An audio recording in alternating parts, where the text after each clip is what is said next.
Find other great podcasts like this one at podmoth.network.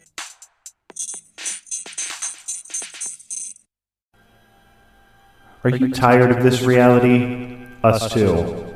How about once a week you take a break and visit a different reality? In Jack Billings Presents Haunted Apartment Complex, we bring you a comedy podcast full of ghosts, werewolves, gentle vampires, and Frankenstein monstrosities made of 72 people stitched together. And somehow, that's not even the strange stuff. A proud member of the Podmoth Network. Every Tuesday, wherever you get your podcasts. There's nothing wrong with your audio. I've been a ghost this whole time. Shyamalan twist.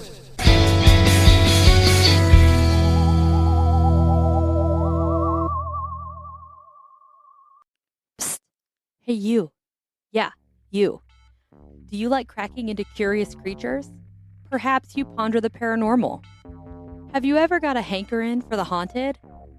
Ever entertained the existence of extraterrestrials? Or have you ever just wanted to hear genuine encounters of any kind? If you have answered yes to any of these questions, then Cryptids, Creeps, and Conspiracy Podcast is right up your alley. So grab your sense of humor and open your mind as we take a journey to uncover the mysteries behind kooky critters, spooky specters, enigmatic entities, and the controversial conspiracies that surround them. Buckle up because we're going to have a good time.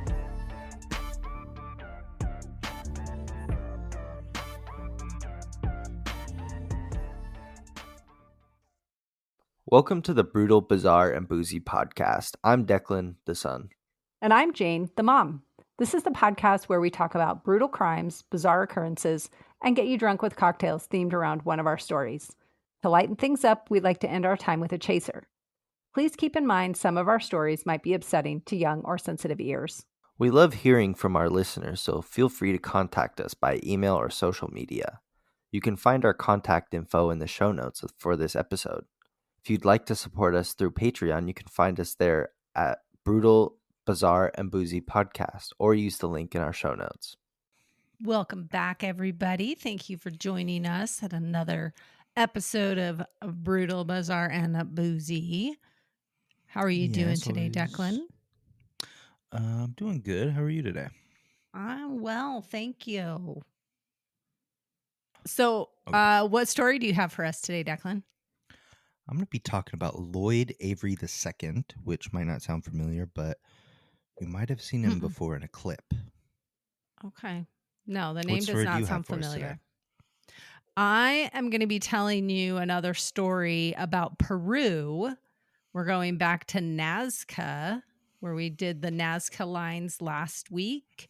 And this one is the Nazca Mummies. Okay, yes. I kept meaning to do this one because they bring it up on fucking all the podcasts I listen to all the time, but I know. I've just always forgotten it. But it's super interesting, so I'm happy to hear the details of this. And to go with you better my not tell me story- that it's fake. Better not say that. We'll see. We're not gonna entertain that notion. Okay. The drink I have to go with this story is named the Mummy. Pretty straightforward. Not very original. Yeah. The ingredients are 2 ounces of vodka, 1 ounce of triple sec, 1 tablespoon of lemon juice, and club soda. The steps are to mix your vodka, triple sec, and lemon juice in an old-fashioned glass, half full of ice, and then top with club soda and stir. Are you ready? I think it's going to be fairly boring. I think it's going to be fine. Yeah. Mm-hmm. Yep. Very non-offensive. Just straightforward. Pretty lemony. Yeah. It's like a white person margarita. Kind of. Yeah. Vodka. But with vodka. Lemon instead of tequila and lime. Yeah. It's not very good, actually. It's kind of bitter from the, I don't know, maybe it's the vodka I used, but I've used that vodka before and it's been totally fine.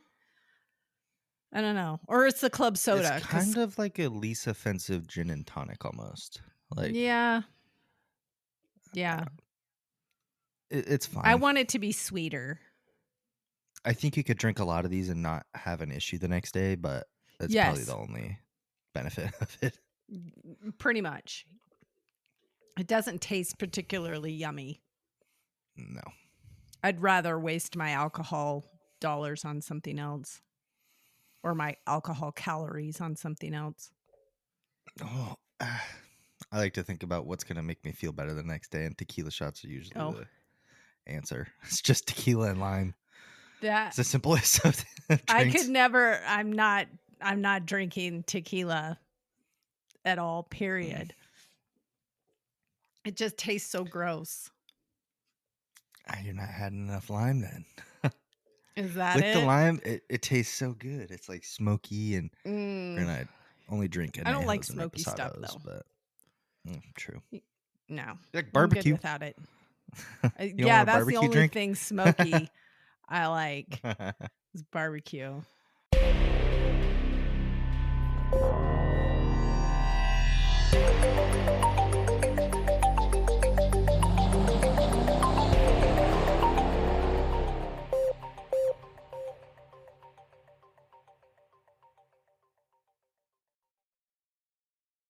Okay, let's go talk about our mummies that you said. Okay, I'm excited. Have to be real. They have to be. I mean, they really do exist. They really do exist. Let's put it that way. They really are. I don't want to. Okay, you tell your story. We're going to talk about it. Tell any spoilers.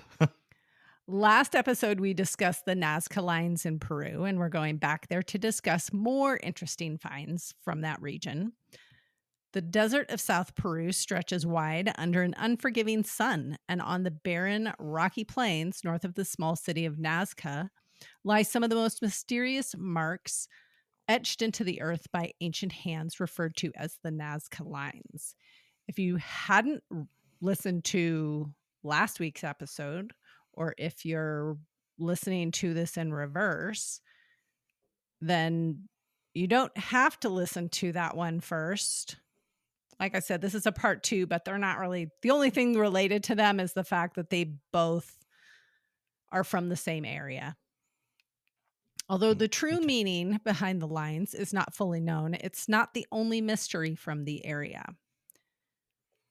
Beyond those mystifying designs, a new and controversial chapter in this region's history has unfolded in recent years. One that blends archaeology with sensational claims, scientific inquiry with fringe speculation, and a struggle over heritage and truth. Today's episode, we're going to be unpacking the story of the so-called Nazca Mummies. Okay. Who they allegedly are supposed to be, where they reportedly came from, what investigations have been done, and why so much of the scientific community remains skeptical, while others are just scratching their heads and going, I don't know. That's kind of where I am, and I don't know. To understand the context of the controversy, it helps to discuss the cultural and geographical setting. The Nazca culture thrived on the arid southern coast of Peru from approximately 200 BC to about 600 CE. Again, what those mean, whatever, don't care. For about 100 years, they are best known for creating the Nazca lines that we discussed last episode, like I mentioned. These are vast geoglyphs in the desert that form the shapes that are in the form of shapes of animals, plants, and geometric figures visible from above and engineered with remarkable precision, which definitely leaves a lot of questions as to how and why. And we've got more how and whys with these mummies. How and why? Alien spaceship and because they look cool. Yes. Yeah. The region's hyper dry climate also helped preserve organic material over long periods, including human remains. Mummification, both natural and intentional, was practiced by several Andean cultures, including those in Peru's coastal and highland zones. Essentially, mummies are not unusual in that culture. When I think of Peru, I don't think of like the desert. Do you? I think of like Machu Picchu, which is like a super foresty green area. Looks like it has high humidity for the how high up it is, but like I Yeah. don't think of dry, arid spots. So I feel like it'd be No. hard to preserve a mummy there for a long time. But this area around Nazca is dry. I mean, Okay, so everybody think about Oregon. Most people okay, think good about point. That's a good point. Portland Yeah, and well, along the super I-5 wet being and humid, rainy, and then and go don't down think to about Klamath. Yeah. Klamath, where it's high desert and it's dry. Okay, good point. Yeah. The story of the Nazca Mummies began less with a scientific expedition, like when most mummies are found. It wasn't like an archaeological dig. It started with a claim posted online in early 2017. According to reports, a group of local grave robbers had illegally excavated archaeological sites and made a strange discovery.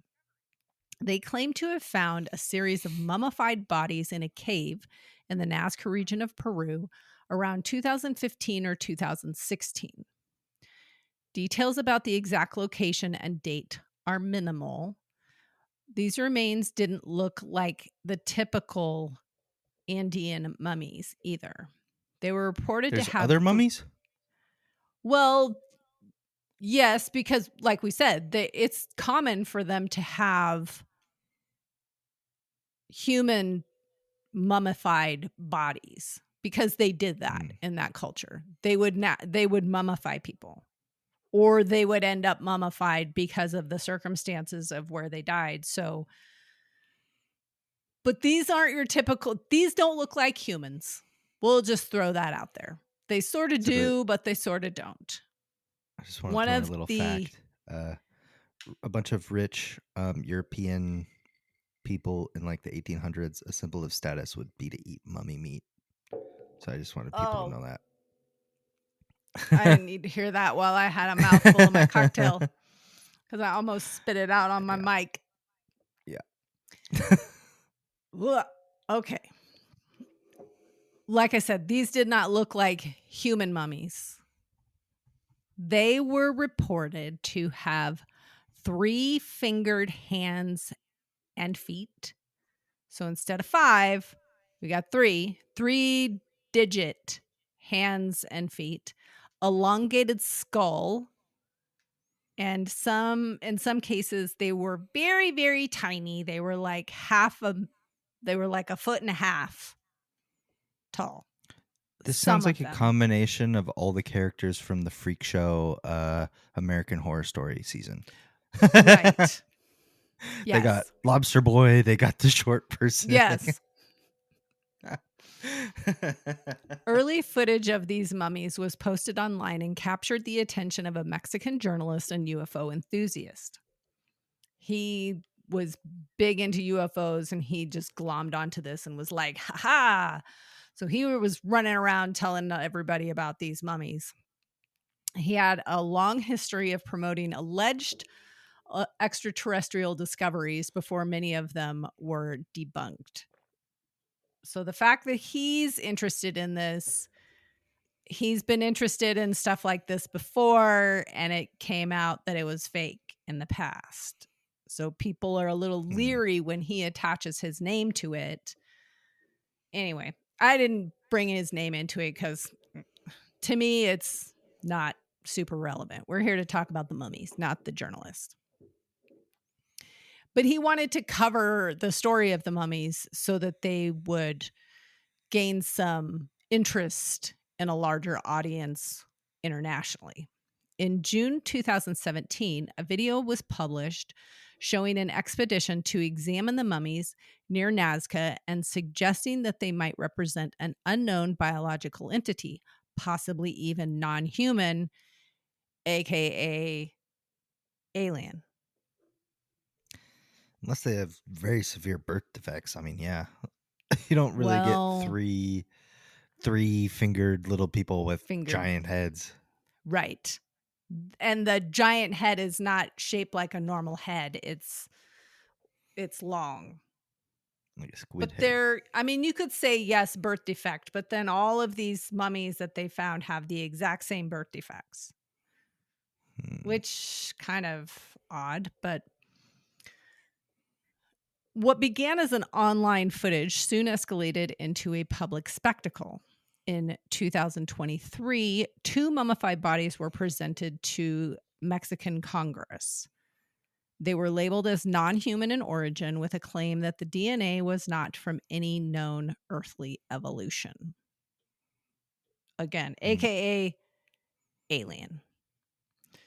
Additionally, they were claimed to be carbon dated at around 1,000 years old. The claims ignited international debate. Skeptics of the presentation cited a big problem, though. It all goes back to there was no independent peer-reviewed scientific study confirming the claims that they were alien,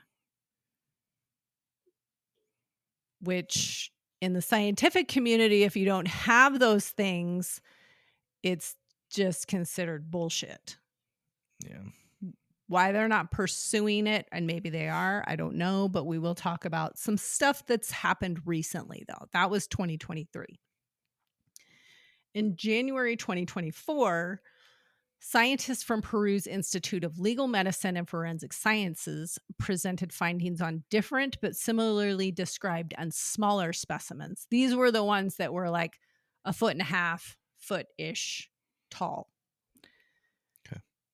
They concluded that some of these so-called quote-unquote alien mummies were basically just dolls. They had been constructed from human bones and had been stitched together with animal bones and glue. So were those the ones that were presented to the Mexican Congress in 2023, I want to say? No, they were not. No? Okay, because No. those were also determined to be dolls somehow. I don't remember how, but Yes. they were determined to be phony. But from what I was getting in my research, they were different mummies from Peru's Institute of Legal Medicine and the ones Mexican Congress. They were not believed to be the same mummies, the place same of specimens origin or whatever. Yeah. Okay. Nobody knows. They just showed up in a box and they were like, hey, let's test these. Oh, these are human and animal bone fragments and they're held together with glue. Pretty obvious. I mean, I don't understand why anybody would go to the effort to do that and do it in a way that was so easily determined to be a hoax. They probably didn't know it would be that easy to determine. They're Okay. like, oh, this looks like an alien. I could trick some people into giving me money. True. But I mean, when it's investigated and they're looking at it and they're like, oh, there's a weird sticky residue. I wonder what that is. Oh, it's super glue? Okay. I mean, you can tell where glue is and test really it. An alien, maybe their bones are made out of glue. Maybe their bones are made out of glue. Maybe that's joints, what's coursing through their blood vessels is just it's Gorilla Glue. Super glue. Yep. Gorilla Glue. Yep. Other experts interpreted the visual features, such as elongated skulls, and they stated that they could have resulted from known cultural practices. For example, ancient Andean societies, they would bind the skulls of infants to create it in an elongated formation. The thing that I don't want to. I know the things that we do to, but because there's other cultures like the African neck stretching, like where they put rings over while they get older. That's crazy. Like the ear thing or the lip discs that they do, where it's like a plate on their lip. Yes, and they just keep getting. Oh, I hate it. It's scary. It makes me so uncomfortable. I mean, I get it. It's a cultural thing. I'm not saying it's good, bad, or indifferent. It just makes me uncomfortable to think about doing that to myself. No. I don't even like ear gauges. Those freak me out. No. Oof. No thanks. Despite the strong skepticism from mainstream scientists, not all voices call the case closed. Within the UFO and other research communities, there continue to be claims of anomalies in the scans and fingerprint patterns that proponents argue do not match typical human morphology. Meaning, there's some stuff that they're like, this is not normal. One such claim involves a forensics examination suggesting that the specimen's fingerprint ridges did not have the swirly marks, the loops and the whorls that if you look at your own finger, you can see all of the different little markings on your fingerprint. Mm-hmm. And these did not have that. They were just, you could see ridges for a fingerprint, but they were straight lines. They like weren't a gecko almost. No, they were just straight lines. No swirly loops like normal fingerprints. So, of course, some people are saying that's not normal human stuff. Therefore, it must be a mummy. Or, sorry, it must be an alien. Some recent CT scans and advanced medical imaging of different and larger mummies showed some interesting findings as well. Several specimens of different apparent ages and development were examined. Carbon dating of these samples were dated to about 1,700 years old. The specimens had several unique qualities, including the 3 fingers and 3 toes comprised of extra phalanges per digit. So not only are there 3 fingers or 3 toes, but they're super, super long and they have extra joints in them. So the bones are long, but imagine taking one finger and adding it to the other a joint, and it's got all extra bones and extra joints. Oh, that's gross. I agreed. Similar elongated skulls were also seen compared to the previous samples. There were extra cervical vertebrae in the neck imaging. Some of the samples had fused forearm bones. So the radius and ulna, the 2 bones in the forearm, were actually fused together and were not separate. Some of them had unusually shaped rib cages and some had extra ribs, which, not to be a downer, people in general have medical anomalies. I have numerous medical anomalies in my spine, and I know a lot of people do as well. But in general, there's a lot of weird stuff with these mummies. One of them, at least one of them, had an unusually elongated heart that was more tubular in shape. And some of them had potentially differently positioned reproductive canals.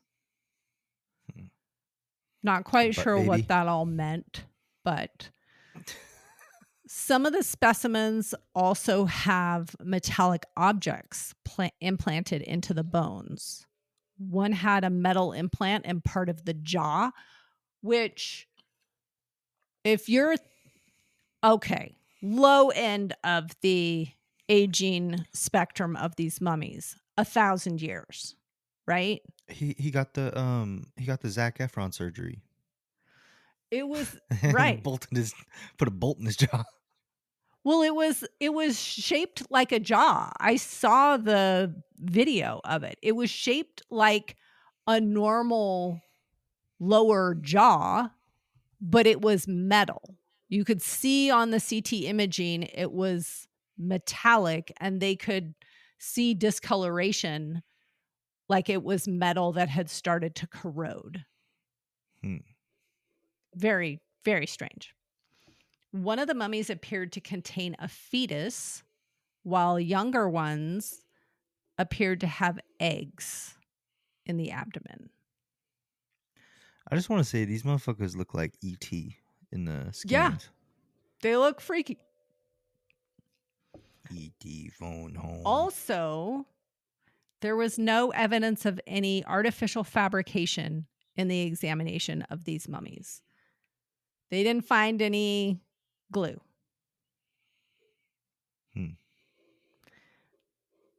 And if that wasn't confusing enough, a few other strange specimens were found in the desert in 2025. These bodies have the standard tridactyl hands and feet, but also have some type of tail and structure that appear to be wings. Wings? Aliens can fly now? What the hell? Apparently, they don't need UFOs. They're just going to fly around because they have wings. I don't know. These ones are definitely weirder. And the only thing that kind of links them together is where they were found. But this whole tail thing that they're showing in them, I don't know. Pretty weird. I'm not saying it's real, it's fake, it's whatever, because it's a newer discovery. But it definitely makes you go, what the fuck is going on in the Peru desert? I wonder if they were like a weird branch civilization, because we had the Neanderthals, but there was also another like subspecies of human, I guess, if you want to call it that was been like several hunted to extinction by like Europeans, because they hunted them for sport, and they wiped out a bunch of like, it was like smaller humans. So I wonder if there was like a different subsect of human. Maybe. I don't know. And because it was so small and weird, and it got steamrolled by us, maybe. I don't know. That's weird. Could be. Most of the scientific community in regards to these mummies are saying that they're dolls and they're fake, and they, somebody manufactured them for whatever purpose, and don't believe that they have any extraterrestrial alien origin, and that they're, not real. But explain there's it to me, then. New information coming out all the time. So I will leave it at that, because I don't know, but it's weird. Definitely weird. That's for sure. Yes.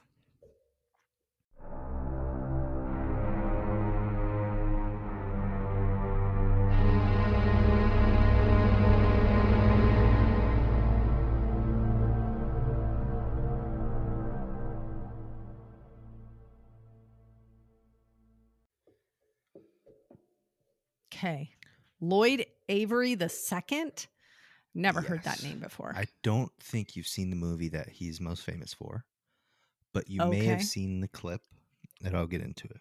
So, Lloyd was born on June 21st, 1969, to parents Lloyd and Linda Avery. Lloyd Sr. was an electrician, plumber, and carpenter who ran his own business, so he was just kind of all-around handyman. Nice. Linda was a stay-at-home mom until her children grew older, and then she started working for a bank. Lloyd and his 3 siblings grew up in a fairly well-off neighborhood and lived a fairly normal life. Lloyd went to Beverly Hills High School and played basketball and water polo.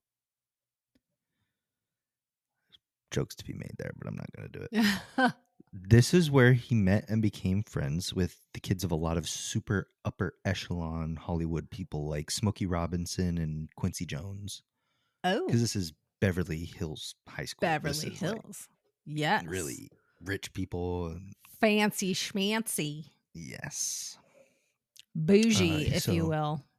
He did fairly well at school, and after high school, he went to a technical college in LA.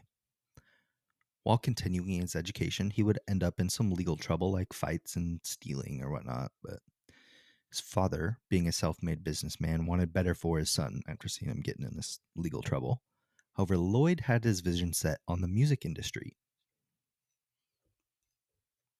I mean, I guess if you're friends with Smokey Robinson's kid, it's probably a lot easier to get in. Yeah. And you might be more inclined to want to go down that route because your friend is, famous musician musically inclined. Yeah. Right. Yeah. even if he's not musically inclined, he knows someone who is. Like, that Right.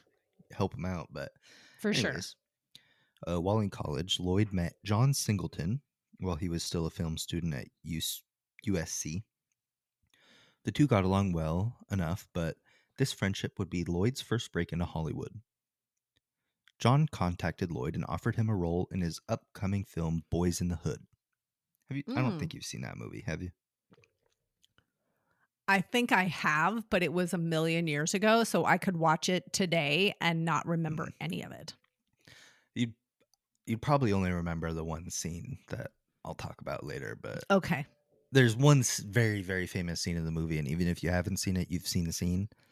Okay, like, gotcha. I just recently watched the movie like 2 weeks ago, and then I found out about this story later, and I was like, oh shit. Okay. Got to do it. The film Boys in the Hood is a coming-of-age movie about boys in South Central LA navigating gang life. So it follows like middle schoolers up until they're adults. Okay. Like the group of boys that are all friends together. Gotcha. Lloyd's character was called Knucklehead Number 2. If you haven't seen the movie, you've probably seen the clip I'm referring to, but it's one of the main characters, Ricky, gets shot and killed in an alleyway by Knucklehead Number 2. And while he's running, the guy with I can't remember the actor's name, but he's like, Ricky! And then he gets shot in the back. Oh, okay. Yeah. Ricky was a very loved character, so it sparked a lot of controversy in the movie. But gotcha. Knucklehead Number 2, played by Lloyd Avery, was the man who pulled the trigger. While he only had a few minutes of screen time, he became publicly recognized as the guy who killed Ricky. He had I think it was less than 10 lines or something, but he was a very... He wasn't in the movie at all, and then he killed one of the main characters, and now he's the star of the movie. Clearly not considered a big role because they didn't even give him a name. No, he didn't have an...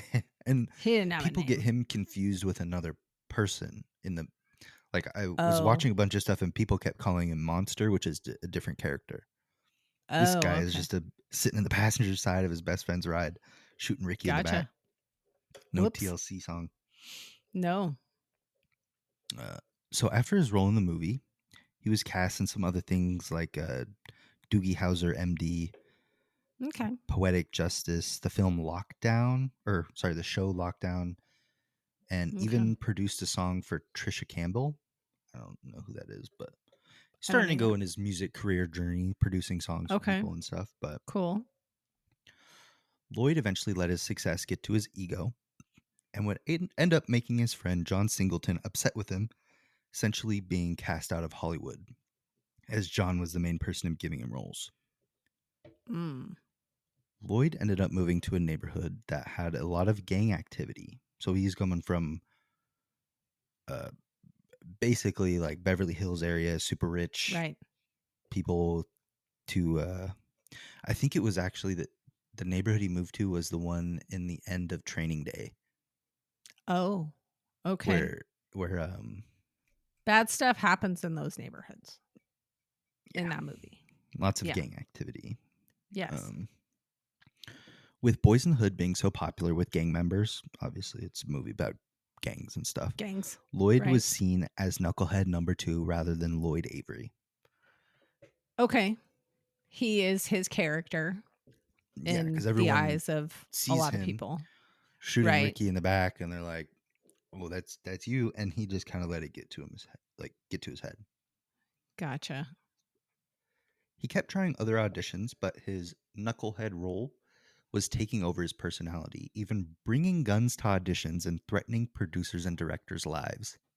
Oh, that does not bode well for getting a job. Yes. So this would all come to a head on July 1st, 1999, when Percy Branch and Annette Lewis were resting under a tree in Santa Barbara. Lloyd approached the two and an argument erupted. Lloyd pulled out his gun and killed both of them before fleeing. Oh, don't do that. That's not good. What were they arguing about? So some people speculate it was for like drug debts, but there's been no like sure answer to why he killed them. Wow. Yeah. Rough. 2 weeks after this, Lloyd was selected to star in the show Lockdown, which was a TV show about jail. Okay. But this role was just as short as his role in Boys in the Hood. He got caught smoking PCP on set and ended up freaking out and trying to break into an active section of the prison. So this show was filmed in a prison in Arizona, and they blocked off one set so they could have the actors in there. Oh and then my one God. of the other wings, it was still an active prison. So there was Yeah. people, criminals, COs on the other side. A normal prison on the other side. He freaked out after smoking PCP and getting caught and tried to break in there and was subsequently arrested. Don't smoke PCP. Yes. So this Moral got of him the story. fired and kicked off the set. Lloyd kept trying to find more roles, but he had burned so many bridges that it wasn't working out for him. Eventually, he contacted an old roommate whose mom was a former talent agent. However, the two had stopped being friends a long time ago because Lloyd maced his mom, the talent agent lady. So when Lloyd contacted him and said, "Hey, can you ask your mom if I can get some help getting a role?" the ex-roommate was fucking pissed. He was like, "No, bro, you maced my mom. Yeah. She's not going to want to talk to you ever again." Yeah. So Wow. old roommate decided he was fed up with this shit and went to the police, told them everything he knew about Lloyd. Because he kind of knew they hadn't caught him for the him. murders in the park. Nope. And then when he got arrested at the jail, they didn't connect him because they didn't have enough evidence yet. But when the roommate went to the police and told them about all that shit, the police had a better idea what they were looking for. In December of 1999, police spotted him and arrested him. They found the gun used to kill Annette and Percy. Lloyd was given a life sentence and sent to Pelican Bay Prison. While in prison, he started to turn his life around. He started practicing religion, eventually even becoming like a prison preacher, basically. Okay. So, while in prison, Lloyd was assigned a bunkie named Kevin Roby, who was an admitted Satanist. So, you could see how there's some clashing there. Yeah. Yeah. So Roby was arrested for assaulting and murdering his sister and blaming it on a satanic ritual. Oh, good gravy. So this guy's a real peach that is in Knucklehead numbers 2 cell with him. Lloyd would often try and preach to Kevin, hoping to save him from Satanism or Satan or whatever the fuck. But Kevin was not having it. Kevin believed that if he could kill the preacher, he would be praised by Satan. Kevin attacked Lloyd and eventually strangled Lloyd to death. Kevin put Lloyd's body on the top bunk where it sat for 2 full days. He tied a string to Lloyd's hands, and when the guards would do cell checks, he would pull the strings and make it look like he was rolling around in his bed. Wow. What about food, though? He was eating his food in the cell. So he'd get 2 meals instead of 1 because there's... Right. Well, I didn't know if they were doing if they were giving food in the cell or if they were going to chow hall. It sounded like they were getting food in their cell, but okay. I'm not 100% sure. Wow. After those 2 days, Kevin scratched a pentagram onto the floor, dragged Lloyd's body onto the pentagram, and wrote satanic symbols and sayings in Lloyd's blood. Oh, this Since dude. Kevin already had life without parole, Kevin was not charged for Lloyd's murder. Wow. Famous Hollywood actor killed by a Satanist in prison. That is wild. And he plays such a short role, and he doesn't have he's not a super famous actor, but you see his face before he kills Ricky. So if you look at the clip, you see him. Yeah. Holy it's cow. not like he was Denzel Washington or something. Like it was. Yeah. It's such a weird story. That is. I did not know where that story was going. So many turns and twists. Neither did I. Wild. Wild. You have a chaser for us?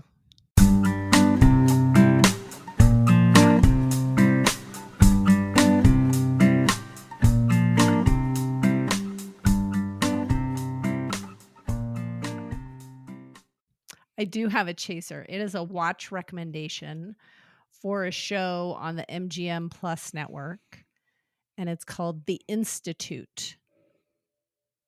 Have you seen it yet? It is. Maybe. It's a new show. A show? Okay, it's a show. Not then. I think I looked at show. it and didn't start it. It's really good. It's about the Institute is this place where kids get kidnapped and put there because they have special abilities. That's why I didn't watch it. Because it sounded a lot like Umbrella Academy or whatever that weird show is. It's dark. It's dark? It's super dark. Okay, I'm going to have to watch that. I think you'll like it. Okay. It's not. I liked Umbrella Academy. Don't get me wrong. And those people had special abilities, and the kids at the Institute have special abilities. But the whole thing is the Institute is trying to focus their special abilities and help them develop new ones so that they can use them for bad things. Interesting. That sounds okay. I'm gonna have to check it out then, because I know I read that description. It sounded kind of familiar, but I was like, I didn't like Umbrella Academy, so I was like, I'll skip it. But no, this is good. It's dark. I think you'll like it. MGM has a lot of dark stuff on there. I didn't realize. They do, and they've got a lot of good stuff on there. We've been down the MGM rabbit hole since we subscribed to it so we could watch from. Yeah, and we've found several good shows on there. Yeah. So that's some good stuff on there. That's a secondary recommendation if you're looking for new shows and you're not finding anything good on the streaming services that you already have. Consider paying for MGM for a short period of time and then go binge a bunch of cool shit. Yeah. What is your chaser today? My chaser is a YouTube channel that I found. They do shorts and stuff, but I think they're probably bigger on TikTok or Instagram or whatever. But I just found him on YouTube at Frankie Fade, and he does these like skits kind of that are. It's like multiple generations of people, and it's like Gen X's, and they're like showing their parents a song, and then the parents hear the song and they're like, here's where that song was sampled from. And since I love old music so much, it's really cool to hear like songs that I like, and then it's like, here's what sampled that. And then he just started introducing like a grandpa generation basically, and it's like songs from the 70s that previous song had sampled. And so it's like super cool to see like the rabbit hole of songs, like because you hear a song for the first time and you're like, this is a great song, like This Is How We Do It, that song, like by that sampled Slick Rick, and I had never known that, and I like the Slick Rick song more after watching this guy's videos and hearing the original sample. This is a Slick Rick children's story, I believe, and that's one of my favorite songs. So it's super cool to kind of like see I guess it is music history, but how deep like samples and songs and stuff where they come from, like how it's it cool. affects each generation, because like the song "This Is How We Do It," right? And like you could probably sing along with it, but I don't know if you could sing along with Slick Rick, because that's maybe older. not. That doesn't sound familiar. That name doesn't sound familiar. But I don't know, I just find that kind of thing cool to like hear different generations of music, and they all sound somewhat similar, just like with a kick on I guess. I was gonna be offended by the fact that you said the grandpa generation and music from the 1970s, and then I realized that yes, I was born in the 1970s. Yeah, and you were born. You weren't listening to them. I could be a grandparent. You could, like but you also I have weren't friends listening that to are my songs age that are grandparents, and that is bizarre to me. But you probably don't remember any songs from the year that you were born. Your parents probably do, though. Probably. Because Yeah. that's kind of like where you. So you I don't be too offended. I'm not offended by that. I'm more offended by the fact that you could be a grandparent. A grandparent. You're welcome. That's bothersome to me. Yeah. You're welcome. I'm not going that far yet. I know. And I'm not saying being a grandparent would probably be cool. Yeah. I just don't feel like I'm old enough to be that. Yeah. You don't have gray hair yet. I feel like grandparents have to have gray hair. Well, I do, but it's covered with dye. I got my first hair last month, or first gray hair. You did? Wow, you're getting it early. I think I was in my 30s. Like a unicorn horn. Oh, nice. Yeah. Perfect. Yeah. Only one that I've seen so far, but I got a lot of hair, so that's true. Maybe you do. They're hiding. It could be. Could be. I'm excited. When I found out, I was like, yes, I want to have salt and pepper hair already. Well, keep stressing out about shit and your hair will turn gray. Don't worry. I got plenty to stress out about. Yep. Don't we all? Well, thanks for listening, everybody. Enjoyed hearing that story. I wanted to do it, so it's cool that I feel like you include more information and stuff than I do. So I'm glad to. I had to do some research and watch some videos and piece some things together. I definitely was looking at different sources this time that I don't normally do. So tried to get some more info out there. All right. Well, thanks for listening, everybody. Love you, Mom. Love you, bud. Bye. Bye.